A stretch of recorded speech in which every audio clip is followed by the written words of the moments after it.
உடனே முதலமைச்சர் அந்த அடுத்த நாள் 2 நாள் கழிச்சு, அதாவது அன்னைக்கு நைட்டு நடந்துச்சுன்னு தெரியும், நானும் பொதுச்செயலாளர் நிர்மல்குமார் எல்லாரும் போயிட்டு கரூருக்கு வெளியே நிற்கிறோம். தலைவர் போன அடுத்த செகண்ட் உங்களுக்கு தெரிஞ்சிருக்கும், மதியம் தெரிஞ்சிருக்கும், மிகப்பெரிய லத்தி சார்ஜ் அடிக்கிறாங்க. போற இடம் திவிகாவுடைய துண்டு போட்ட இடம் அடின்னு அடிச்சாங்க.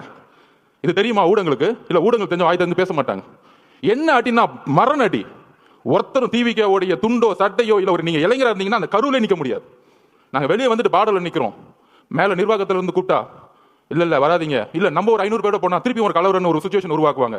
அப்ப நம்மளுடைய டாக்டர் பிரபுலாம் போய் ஹாஸ்பிட்டல் உள்ள இருக்கிறாங்க. அங்கிருந்து நாங்க ஃபோன் பண்ணி கேட்டுட்டு இருக்கோம், என்ன ஆச்சு, எத்தனை பேர் இறந்துட்டாங்களா? அங்கிருந்து தகவல் வருது, பெரிய பெரிய ஜட்ஜஸ் நீ போட்டிருக்காங்க, கரூர்ல மெடிக்கல் ஹாஸ்பிட்டல் சரியான உபகரணங்களே கிடையாதுன்னு ரிப்போர்ட் வருது. ஏன் பக்கத்துல பிரைவேட் ஹாஸ்பிட்டல்லாம் சேர்க்கல? அப்ப தாவேக கட்சிக்காரங்க ஹாஸ்பிட்டல் பக்கமே வரக்கூடாது, அங்கேயே வெளியேறுங்க. இவங்கெல்லாம் ஓட்டாங்க, தலைவர் ஓட்டார்.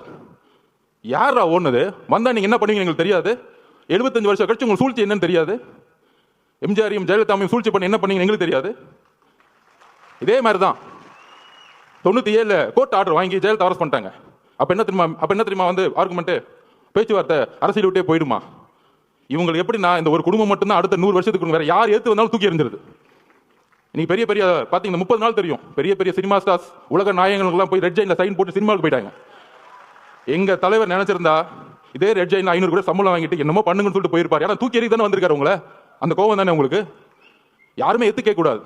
நான் சொன்னோம்ல, பிறப்பார்வத்தில் முதலமைச்சர் கூடாது. என்ன பிரச்சனைனா அதான் நெப்போ கிட்ஸ். இந்த நேபாளத்தில் புரட்சி வந்து யார் யாரெல்லாம் வந்து பாத்தீங்க. அதுக்கு அடுத்தது வந்தாரு பாருங்க மகேஷ் பொய்யாமொழி.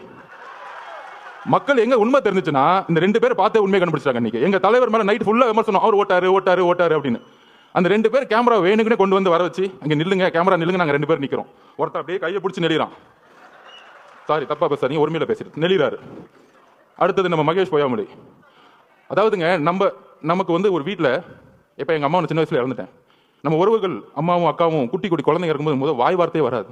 நாங்கள் அப்படியே நிற்கிறோம் எல்லாருமே. பொதுச்செயலாளர் என்னன்னு தெரியாம அப்படியே மயங்க நிலையில் நிற்கிறார் பொதுச்செயலாளர். நாங்கள் அப்படியே நிற்கிறோம். இதுக்கப்புறம் அரசியல் நம்ம மேலே குற்றச்சாட்டுகள் எதுவுமே அடுத்த 48 மணி நேரத்துக்கு எங்களுக்கு எதுவுமே தெரியல. அதுக்கப்புறம் தான் என்ன நடக்குன்னு டிவியில் பார்க்க ஆரம்பிக்கிறோம். இதுதான் உள் உணர்வு. அப்போ தலைவருடைய உணர்வு எப்படி இருக்கும்? அமைதியாக போய் தலைவரோட அம்மாவோட உணர்வு எப்படி இருக்கும்? ஐயோ இந்த முரசொலியில இவங்க பண்ற உண்மை என்னன்னு தெரியும். முதலமைச்சர் என்ன பண்ணாரு?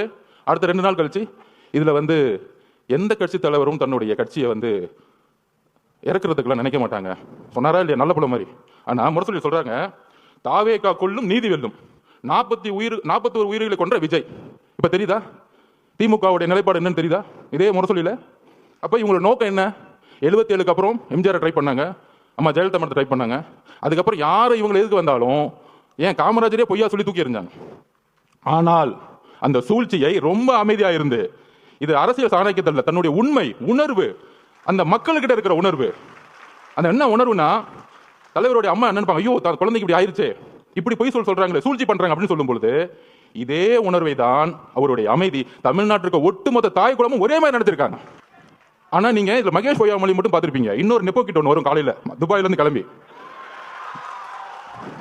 அவர் ஏதோ துபாயில போய் தமிழ்நாட்டில் ஒரு தியாகம் பண்றதுக்காக அங்கே உண்ணாவிரதம் போன மாதிரியும், அங்கிருந்து இந்த மக்களுக்கு ஓடி வந்த மாதிரியும் வந்துட்டு ஒரு மணி நேரம் கூட ஹாஸ்பிட்டல் இல்லை. அந்த மக்களோட நமக்கு அந்த ரைட்ஸ் இருந்துச்சா, நமக்கு அந்த அதிகாரம் இருந்தா அந்த மக்களோட கடைசி நிமிஷம் வரைக்கும் நம்ம இருந்திருப்போம். அந்த உயிரை எடுத்து கொண்டு போய் சமாதானம் பண்ண வரைக்கும், சமாதி கொடுக்குற வரைக்கும் இருந்திருப்போம். அப்படி ஒரு மணி நேரம் வந்துட்டு கடைசியில் ஒரு பேட்டி, ஏங்க இந்த தப்புலாம் பண்ண அவரை போய் ஏங்க கொஸ்டின் கேட்கல, தாவேக தலைவரை பார்த்து கொஸ்டின் கேளுங்க. இப்ப புரியுதா? பாவம் முதலமைச்சருக்கு உடம்பு சரியில்லை, அவருக்கு என்ன நடக்குதுன்னே தெரியாது. ஒரு பேப்பர் கொடுத்தா படிப்பார். சட்டசபையில் பாருங்க, எதிர்க்கட்சி தலைவர் 2 மணி நேரம் பேசுவார். ஆனா எதிர்க்கட்சி தலைவர் பேசுறதை காமிக்கவே மாட்டாங்க வீடியோல. டக்குன்னு ஒரு குறிப்பு வரும், ஒரு 5 நிமிஷம் பேசுவார். அவர் 2 மணி நேரம் கத்திட்டு இருப்பார், 5 நிமிஷம் பண்ணும்போது லைவ் வரும். அவர் என்னப்பா பண்றது? இஸ்லாமிய சமூகமும் சரி, கிறிஸ்தவ சமூகமும் சரி, பெண்களும் சரி, இளைஞர்களும் சரி, அவர் பிரச்சாரம் போகும்போது எல்லா கூட்டமா வராது. அது எப்படி நிப்பாட்டுறது? இவ்வளவுதான் இவங்களோட நெரேட்டிவ்.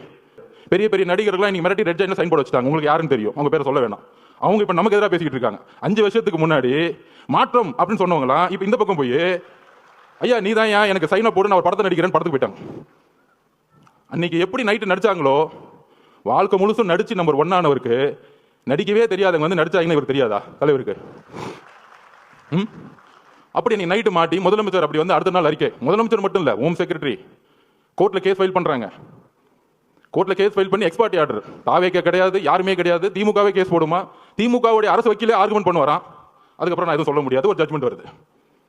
அன்னைக்கு தலைவர் கூப்பிட்டார் இமீடியட்டா, தோழர்களே இவங்களுடைய சதி சூழ்ச்சி, கரூருடைய சூழ்ச்சிகள் நம்ம ஒட்டுமொத்த கட்சியும் அழிக்கிறதுக்கான வேலை செய்ய ஆரம்பிச்சிட்டாங்க.